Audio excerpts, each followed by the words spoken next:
ఈ విషయం తెలుసుకోవడానికి మేము కుతూహలపడుతున్నాము, చెప్పండి అని అడిగారు. అందువల్ల ఇక్కడ భృగువంశ కీర్తనము, భృగు మహర్షి అగ్నికి శాపం ఇవ్వడం, అటువంటి విషయాలతోటి వాళ్ళు అడిగినటువంటి ప్రశ్నకి జవాబు మొదలుపెట్టాడు.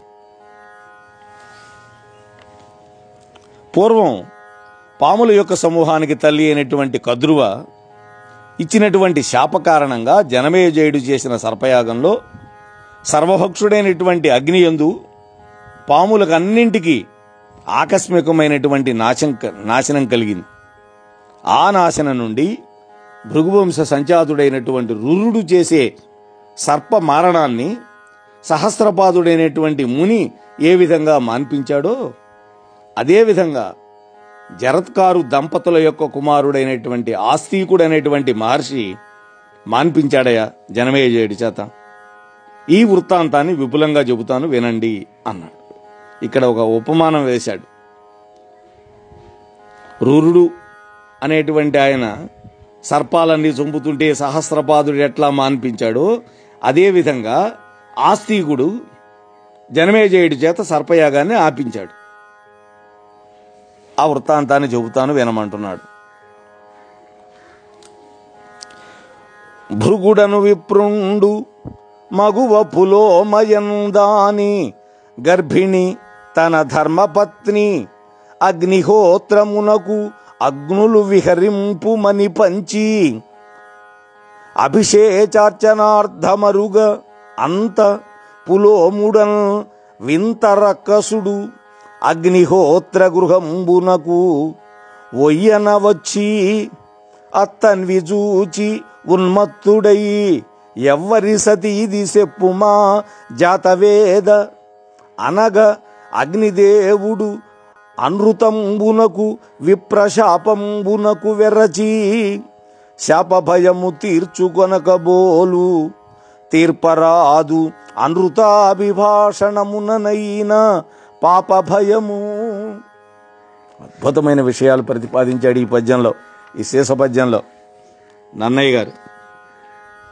భృగువు యొక్క చరిత్ర చెబుతున్నాడు. పూర్వం భృగు మహర్షి అనేటువంటి ఒక బ్రాహ్మణుడు గర్భవతి అయినటువంటి తన ధర్మపత్ని పులోమ అనేటువంటి సతిని అగ్ని కార్యానికి అగ్నులను ప్రజ్వలింపజేయమని నియోగించి తాను స్నాన సంధ్యాదులు పూర్తి చేసుకోవడానికి వెళ్ళాడు. అప్పుడు పులోముడు అనేటువంటి పేరు గల ఒక వింత రాక్షసుడు, ఆమె పేరు కూడా పులోమ, వీడి పేరు పులోముడు, రాక్షసుడి పేరు, ఈ అగ్నిగృహానికి వచ్చాడు. ఆ వనితని చూశాడు.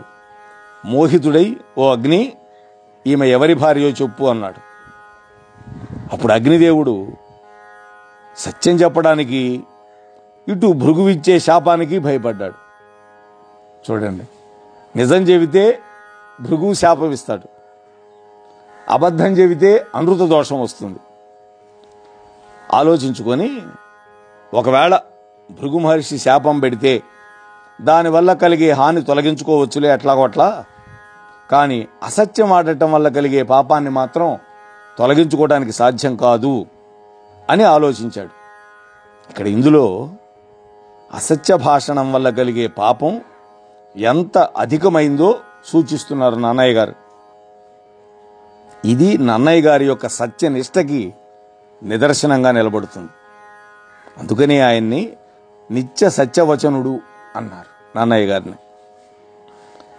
అని ఆలోచించుకొని అగ్నిదేవుడు ఆ మహాపతివ్రత భృగు మహర్షి యొక్క భార్య అని యథార్థం చెప్పాడు. వెంటనే ఆ పులోముడు,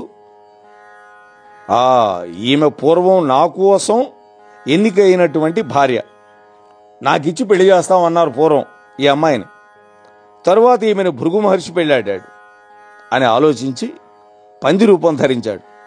మిక్కిలి భయంతో ఉన్నటువంటి ఆ పతివ్రతని పట్టుకొని చాలా దూరం పరిగెత్తాడు. అప్పుడు ఆమె గర్భంలో ఉన్నటువంటి శిశువు భయంకరమైనటువంటి కోపం వచ్చింది. వెంటనే గర్భం నుండి జారి తొడలో నుంచి బయటకు వచ్చాట. జారాడు కాబట్టి చవనుడు అనేటువంటి పేరుతోటి కీర్తింపబడ్డాడు. ఈ చవనుడు సుకన్య యొక్క చరిత్ర కూడా చాలా అద్భుతమైంది. దేవి భాగవతంలో మనం చెప్పుకున్నాం. అంటే పొట్టలో నుంచి జారాడు కాబట్టి, చ్యుతి పొందాడు కాబట్టి చవనుడు అని పేరు వచ్చింది.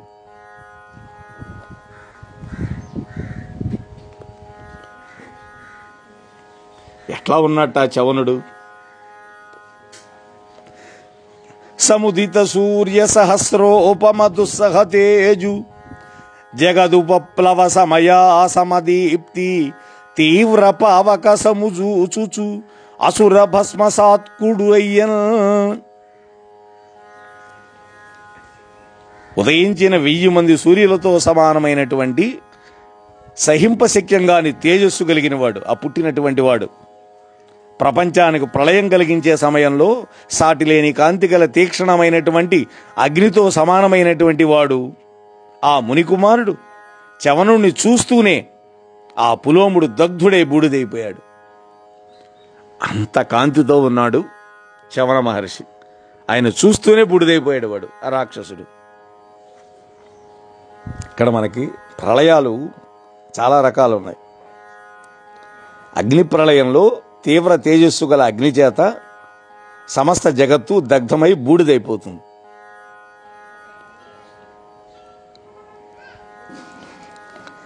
భృగు మహర్షి వంశాన్ని పెంపొందించే ఆ కుమారుడిని ఎత్తుకొని ఆ తల్లి పులోమ తన ఆశ్రమానికి వచ్చింది.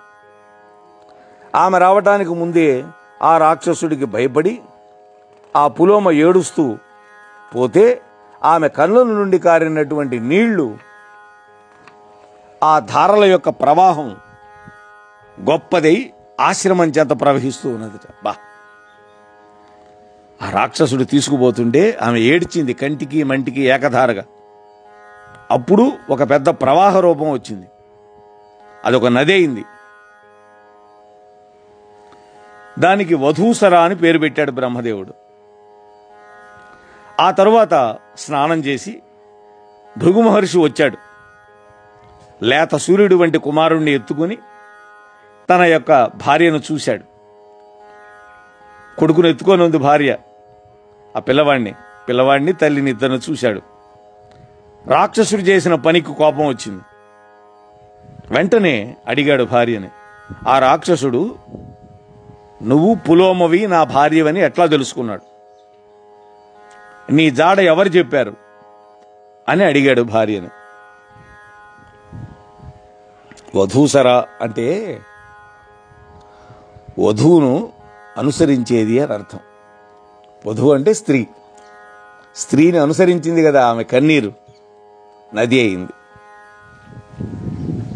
వెంటనే ఆ పులోమ చెప్పింది, నాథా, ఈ అగ్నిదేవుడు పులోమ రాక్షసుడికి మెల్లగా నన్ను గురించి చెప్పాడు. చాలా భయంకరమైన ఆకారంతో ఆ రాక్షసుడు పంది రూపాన్ని ధరించి నన్ను వెంటనే ఎత్తుకుని వేగంతా వెళుతున్నాడు.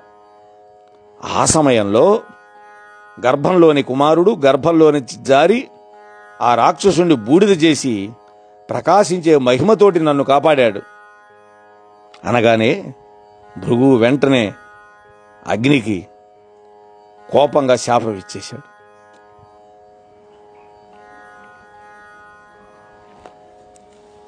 ఓరి అగ్ని, నీవు మిక్కిలి దుష్టుడివి, అందుకని అన్నిటినీ తినేవాడివి కమ్ము అన్నాడు. అంటే సర్వభక్షకుడు కమ్మన్నాడు. భృగు ఆ విధంగా చెప్పించగా అగ్నిదేవుడు ఈ విధంగా అడిగాడు, తన ఎరిగిన అర్థం బొరుడనగా ఇది ఇట్లు చెప్పుమని అడిగిన చెప్పనివాడును, సత్యము చెప్పనివాడును ఘోర నరక పంకంబునపడు చెప్పాడు.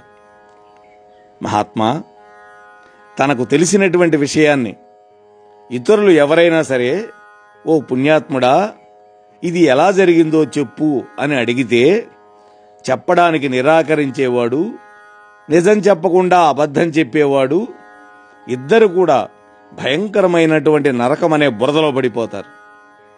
ఇక్కడ బురద వంటి నరకంలో పడతారని కూడా చెప్పచ్చు.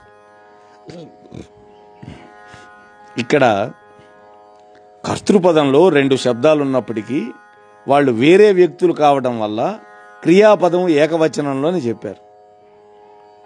చెప్పనివాడు అని పాఠాంతరం, చెప్పనప్పుడు అని అర్థం. ఇది మనం అర్థం చేసుకోవాలి ఈ పద్యంలో ఉన్నటువంటి విశేషాన్ని. కాబట్టి మహాత్మా, నేను అబద్ధం చెప్పడానికి భయపడి ఆ సాధ్వి భృగు మహర్షి యొక్క భార్య అని నిజమైన విషయం ఉన్నట్టు చెప్పాను. ఎల్ల లోకాలలోని ప్రజలు చేసే పనులను చూసేవాడివై ఉండి అబద్ధం ఏ విధంగా చెప్పగలుగుతాను? అంతే కదా, సర్వసాక్షి అయిన కర్మసాక్షి అగ్నిదేవుడు. సూర్యుడు ఎట్లానో అగ్నిదేవుడు కూడా కర్మసాక్షి. అది కారణంగా మీరు నన్ను శపించగా నేను కూడా కోపించి తిరిగి మీకు శాపం ఇవ్వలేని వాడును కాను. నేను కూడా అంత సమర్థుణ్ణే. మీరు శాపం ఇచ్చారని నేను ఊరుకునే అశక్తుణ్ణి కాను.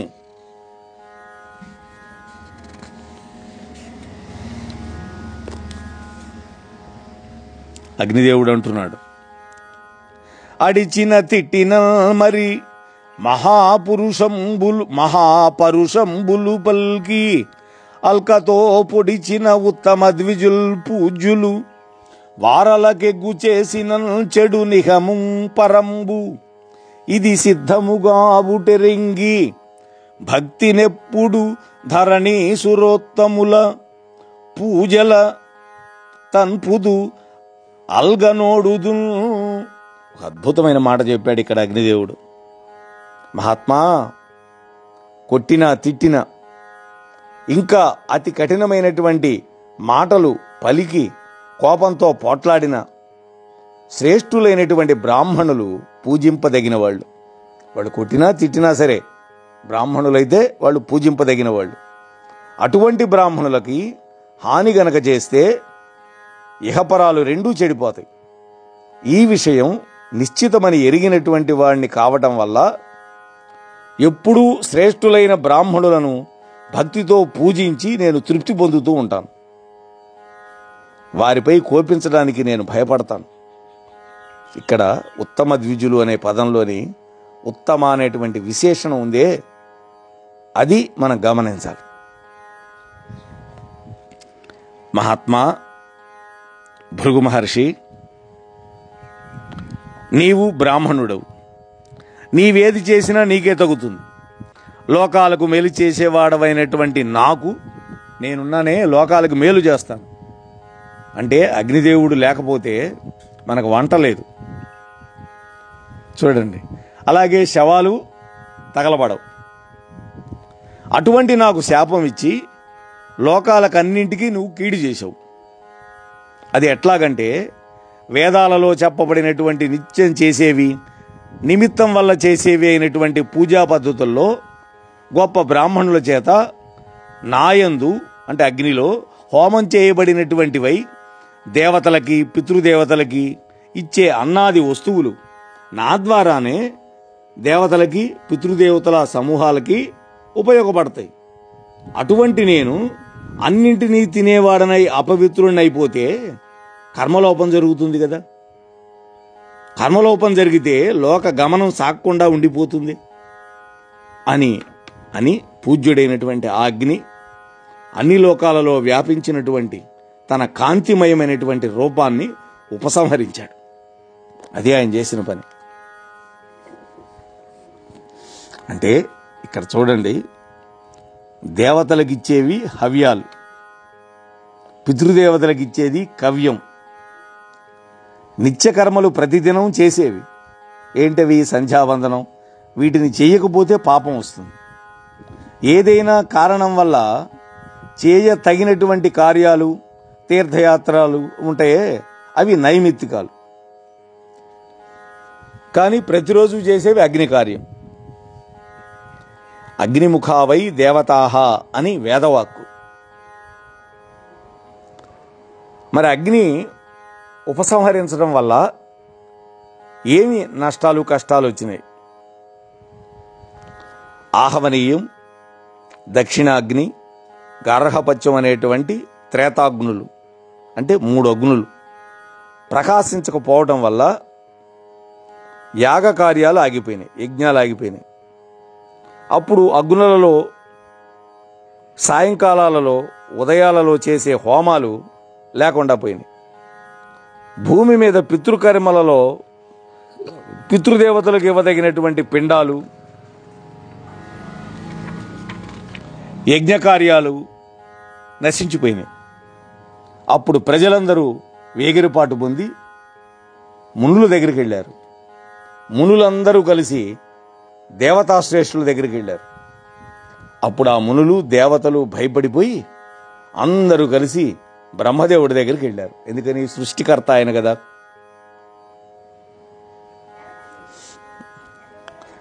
బ్రహ్మ కూడా భృగు మహర్షి ఇచ్చిన శాపం వల్ల పూజ్యుడైనటువంటి అగ్ని తన యొక్క తేజోరూపాన్ని లేకుండా చేయటం వల్ల ఎల్ల లోకాలలో కర్మలకి ఏర్పడినటువంటి భంగం తెలుసుకొని అగ్నిదేవుణ్ణి రప్పించాడు. అగ్నిదేవుణ్ణి పిలిపించాడు. ప్రకటిత భూత సంతతికి భర్తవు నీవా. ఓ అగ్నిదేవా, బ్రహ్మదేవుడు అంటున్నాడు, ప్రకటిత భూత సంతతికి భర్తవు నీవ, చరాచర ప్రవృత్తికి మరి హేతుభూతుండవు, దేవముఖుండవు నీవ, లోకపావకుడవు నీవ, ఇట్టి అనవజ్జగుణుండవు నీకు విశ్వభారక భువన ప్రవర్తన పరాన్ముఖ భావము బొంద పాడియే.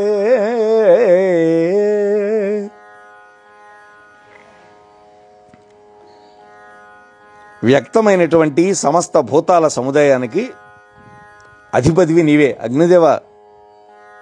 చేతనములు అచేతనముల యొక్క ప్రవర్తనానికి కారణభూతమైన వాడివి నీవు.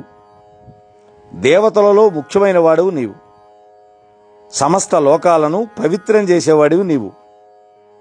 ఇటువంటి ప్రశస్త గుణాలు కలవాడవైనటువంటి నీకు ప్రపంచాన్ని భరించే ఓ అగ్ని లోకాన్ని ప్రవర్తింపజేయటంలో విముఖత్వం పొందడం నీకేమైనా న్యాయంగా ఉందా అని ప్రశ్నించాడు బ్రహ్మ. ఇంకా అంటున్నాడు, ఆ భృగు మహాముని యొక్క వాక్యం వ్యర్థం కాదు. ఎందుకని? ఆయన మహాతపస్సంపన్నుడు. కాబట్టి నీవు అన్నీయూ తినేవాడివైనప్పటికీ కూడా, అంటే సర్వభక్షకుడు అయినప్పటికీ కూడా, పవిత్రులందరిలో మిక్కిలి పవిత్రుడవై, అర్హులందరిలో మిక్కిలి అర్హుడవై, పూజింపదగిన వాళ్ళందరిలో మొట్టమొదట పూజింపదగిన వాడవై, వేదాలలో చెప్పబడినటువంటి కర్మకలాపాలలో బ్రాహ్మణులకు తోడ్పడేవాడవై లోకాలను ప్రవర్తింపజేయి, లోకాలను ఆనందింపజేయి అని లోకహితం కోసం బ్రహ్మ అగ్నిదేవుడు అంతటి వాడిని వేడుకున్నాడు. అప్పుడు లోక ప్రవర్తనలో నియమించి అగ్నిదేవుణ్ణి భృగు యొక్క వాక్యాన్ని స్థిరం చేశాడు. అంటే నువ్వు సర్వభక్షకుడు అయినప్పటికీ కూడా నీకు అపవిత్రత ఉండదు, నువ్వు నిత్య పవిత్రుడివే అని ఇచ్చాడు.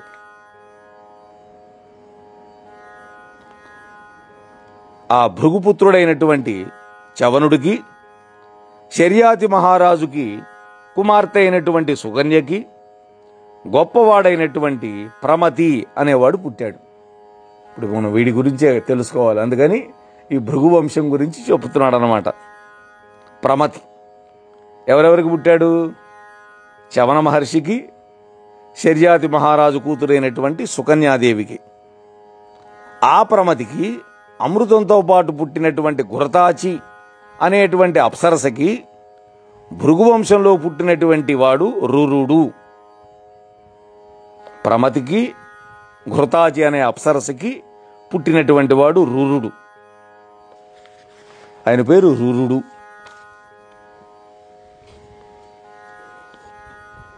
ఈ చవనుడు సుకన్యాదేవిని వివాహం చేసుకున్న వృత్తాంతం మనకి అరణ్య పర్వంలో 3వ ఆశ్వాసంలో చెప్పారు నన్నయ్య గారే.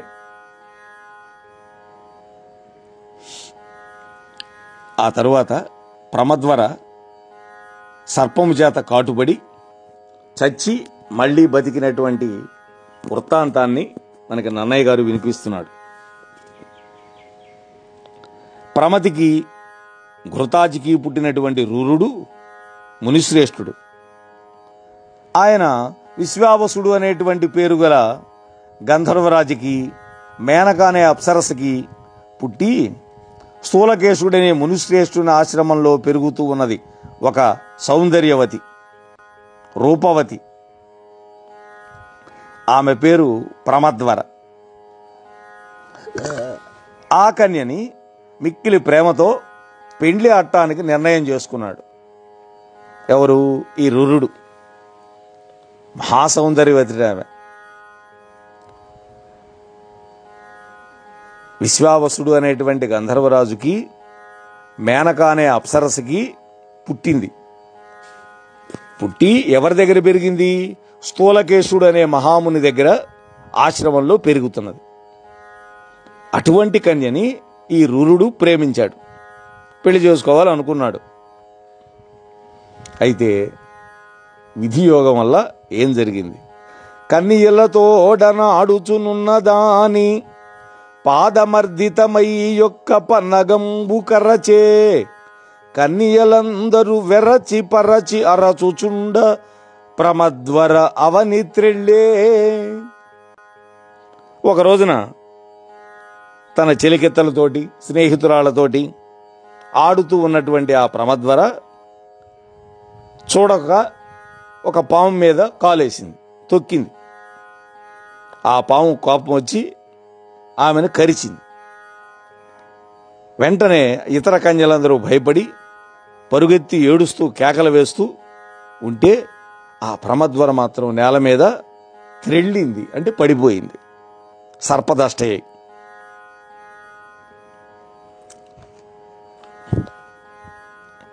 పాముకాటు వల్ల ప్రమద్వర నేల మీద పడి ఉన్న విషయాన్ని తెలుసుకున్నాడు.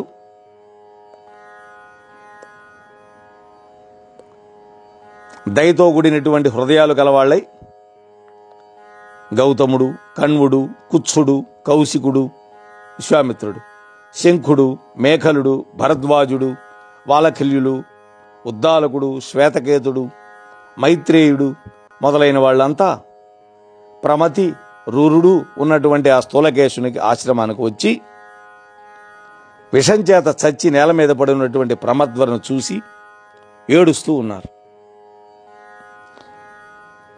రూరుడు అక్కడ ఉండలేక దుఃఖంతో కలచెత్తించాడు, ఒంటరిగా అడవికి వెళ్ళిపోయాడు. ఇక్కడ ఆశ్చర్యకరమైన విషయం చూడండి. ప్రమద్వరని పాము కరిచిందని తెలియగానే ఋషులందరూ రావటం వాళ్ళ యొక్క దయాపరత్వానికి, ఐకమత్యానికి నిదర్శనం.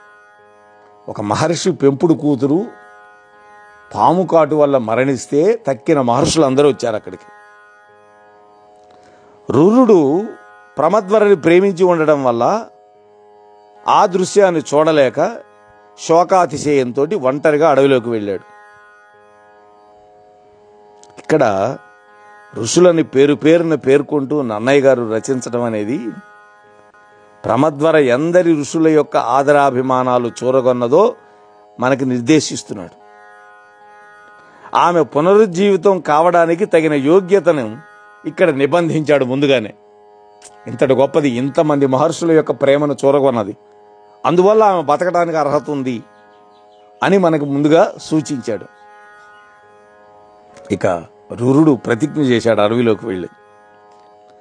అలయకయేన దేవయజనాధ్యయన వ్రత పుణ్యకర్మలల్ సలుపుదునేని ఏన గురు సద్విజ భక్తుడనేని ఏన అత్యలఘు తపస్వినేని దివిజాధిప భూసురులారా మన్మనో నిలయకు ఈ ప్రమద్వరకు నిర్విషమయ్యడు నేడు మీదయ. ఆయన ఒక ప్రతిజ్ఞ చేశాడు అద్భుతంగా.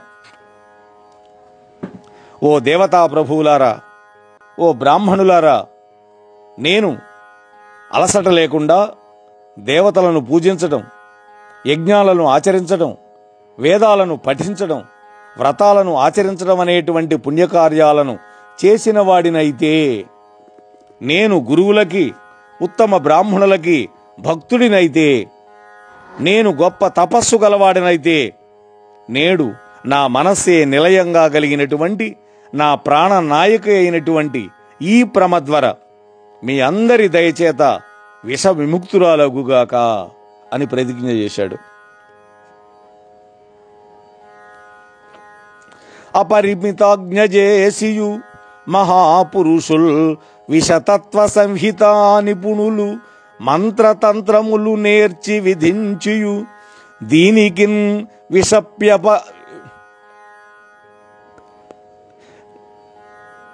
విషవ్యవపగతమైన జీవమిది వచ్చును పాయము సేయరొక్కో నా తపఫలంబు అధ్యయన దాన ఫలంబులు నిత్తు వారికి. ఇంకొక మాట కూడా అన్నాడు. మహాత్ములు మహిమాన్వితమైనటువంటి ఆజ్ఞ చేసి గాని విషతత్వాన్ని తెలిపే శాస్త్రంలో నేర్పరులైనటువంటి మంత్రతంత్రాలు ఉచ్చరించి ప్రయోగించి కానీ విషం చేత ప్రాణాలు కోల్పోయినటువంటి నా ప్రియురాలు అయినటువంటి ఈ ప్రమద్వరకి మళ్ళీ ప్రాణాలు తిరిగి వచ్చే ఉపాయం చేసి పెట్టరా? ఆ విధంగా చేసినటువంటి వాళ్ళకి, అంటే బతికించిన వాళ్ళకి నా తపఫలాన్ని, వేదాధ్యయన ఫలితాన్ని, నేను చేసినటువంటి దానాల యొక్క ఫలితాన్ని ధారబోస్తానన్నాడు. పూర్వం కొందరు సిద్ధవాక్కులు పాములు గరిచిన వాళ్ళ దగ్గరికి వెళ్ళి విషమా దిగిపో అని ఆజ్ఞాపిస్తే ఆ విషం దిగిపోయేది. అట్లాగే మంత్రతంత్ర ఔషధాల చేత కూడా పాము కాటుల్ని చెందిన వాళ్ళని బతికించవచ్చు. ఈ పద్యంలో రురుడికి ప్రమద్వర పట్ల ఉన్నటువంటి నిర్మలము అధికమైనటువంటి అనురాగం మనకి తేటతెల్లం అవుతోంది. అతడు ఆమెను బ్రతికించడానికి ఎంతటి త్యాగమైనా చేయడానికి సిద్ధంగా ఉన్నాడు. కాబట్టి రురుడు యొక్క ప్రేమ ఇందులో ప్రతీయమానమవుతోంది. మనకి అంత ప్రేమ ఉంది ప్రేమించినటువంటి దాని మీద. ఇంకా పెళ్లి కాల వాళ్ళకి. అప్పుడు దైన్యంతో కూడిన ముఖం గలవాడై ఎలుగెత్తి ఏడుస్తూ ఉన్నటువంటి రురుడికి ఆకాశం నుండి ఒక దేవదూత వాక్కులు వినపడ్డాయి. ఆర్య, కాలగోచరత్వం అంటే మరణం గనక కలిగితే ఎవరికి నీ తొలగింప శక్యం కాదు. ఇది ఎందుకని జాతస్య హిధ్రువో మృత్యు అని కదా భగవద్గీత కూడా చెప్పింది. అయినా కూడా ఒక మార్గం ఉంది. నువ్వు గనక చేయగలిగితే చెబుతాను వినాను. నీ ఆయుర్దాయంలో సగం ఈ అమ్మాయికి అని వినపడింది. వెంటనే రురుడు అట్లాగే చేస్తానని తన ఆయువులో సగాన్ని ఆ బాలికకి ఇవ్వగానే ఆ సుందరి ముందటి కంటే ఎక్కువ సౌందర్యం గలదై విషం నుండి విముక్తి చెందింది. ఆ విధంగా దేవదూత యముడి యొక్క అనుమతితోటి తాను చెప్పినటువంటి ఉపాయం చేత ప్రమద్వరాదేవిని మృత్యువు నుండి ఉద్ధరించాడు. రురుడు కూడా ఆ ప్రమద్వరని పెళ్లి చేసుకుని ప్రీతికరములైనటువంటి భోగాలను అనుభవిస్తూ ఉన్నాడు. బాగానే ఉండేది అనుభవిస్తూ, అంతవరకు వదిలేస్తే. కానీ తన సతికి అపకారము చేసిన పాములు కలిగి బాధ సేయుదునని చిక్కని దండముకొని పాముల కనినప్పుడు అడువదొడగే గహనములోన. గహనం అంటే అడవి. తన భార్యకు హాని చేసినటువంటి పాములన్నిటి మీద కోపం వచ్చి వాటికి బాధ కలిగిస్తానని రురుడు ఒక దిట్టమైనటువంటి దుడ్డుకర్ర పట్టుకొని అడవిలో కనపడినటువంటి పాముల్ని కనపడినట్టుగా కొట్టి చంపడం మొదలుపెట్టాడు. ఈ విధంగా రురుడు అడవిలో తిరుగుతూ పుట్టలలో పొదల్లో తిరిగే పాములని వెదికి పొడగాటి కర్రతోటి చచ్చిపడేట్టుగా కొడుతూ వచ్చి ఒకచోట విషం లేనటువంటి డుండుభము అనేటువంటి పామును చూచి కొట్టడానికి కర్ర పైకెత్తాడు. ఆ పాము పేరు డుండుభం. దానికి విషం లేదు. ఆ డుండుభం అనే ఆ పెద్ద పాము భయపడిపోయింది. వెంటనే హరినామాన్ని ఉచ్చరిస్తూ భృగువంశ సంజాతుడైనటువంటి రురుతోటి ఈ విధంగా పలికింది. ఇక్కడ పాములను చంపడానికి తిరగడం కూడా ఒక వ్యసనమే. అందువల్ల ఈ పాఠం ఉచితంగా కనపడుతుంది మనకి. వ్యవహారంలో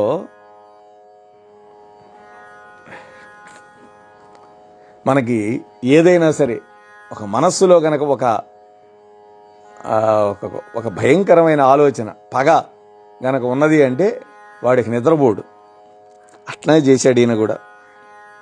వెంటనే ఆ డుండుభం మానవ భాషలో ఈ విధంగా అన్నది, ఏమి కారణమయ్య పాములకింత అల్గితివి, నీవు తేజోమయుండవు, బ్రాహ్మణుండవు, సువ్రతుండవు, నావుడును పాములెగ్గొనరించే మత్ప్రియ భామకు ఏను రురుండను ఉద్దామ సత్వుడ, నిన్ను నిప్పుడు దండితాడితుడు చేసేదం. నాయనా బ్రాహ్మణోత్తమ, పాముల మీద ఇంత అధికంగా ఎందుకని కోప్పడ్డావు? ఏమిటి కారణం? నువ్వు తేజస్సుతో కూడినటువంటి వాడివి, పైగా బ్రాహ్మణుడివి, మంచి నడవడిక కలిగిన వాడివి అనగానే రురుడు అన్నాడు, ఓయి సర్పమా, ప్రియురాలైనటువంటి నా భార్యకి పాములు హాని చేసినాయి, కరిచి చంపేసినాయి. నేను అధిక బలం కలిగినటువంటి రురుడు అనేటువంటి భృగువంశ సంజాతుండే. నిన్ను ఈ క్షణంలోనే ఈ కర్రతో కొట్టి చంపేస్తానన్న అని పలికి రురుడు యముడి చేతిలో ఉండే దండాయుధాన్ని పోలిన తన చేతిలో ఉన్న పెద్ద కర్రను పైకెత్తాడు. వెంటనే ఆ క్షణంలోనే డుండుభమనే ఆ పాము ఒక ముని రూపం ధరించింది. తన ఎట్ట ఎదట నిలబడింది. ఈ మార్పును చూచి రురుడు వెంటనే, ఇంతవరకు పాము రూపంతో ఉండి ఇప్పుడు మునుశ్రేష్ఠుడి రూపంతో ధరించి ఉన్న తీరు నాకు వింతగా ఉంది, ఆశ్చర్యకరంగా ఉంది. ఇది ఏ విధంగా జరిగింది అని అడిగాడు. అప్పుడు ఆ మునీశ్వరుడు రూపంలో ఉన్న సహస్రపాదుడు, ఆయన పేరు, రురుడితోటి తన యొక్క కథ చెప్పాడు. మరి ఆ సహస్రపాదుడి యొక్క కథ ఏమిటి, కమామిషి ఏంటి అనేవి మనం తెలుసుకోవాలంటే రేపటిదాకా ఆగాలి. అంతవరకు స్వస్తి. మోహనవాణి తెలుగు పోడ్కాస్ట్ ఛానల్ ని లైక్, షేర్, సబ్స్క్రైబ్ చేయండి. ప్రక్కనున్న గంటను మ్రోగించండి. మోహనవాణి.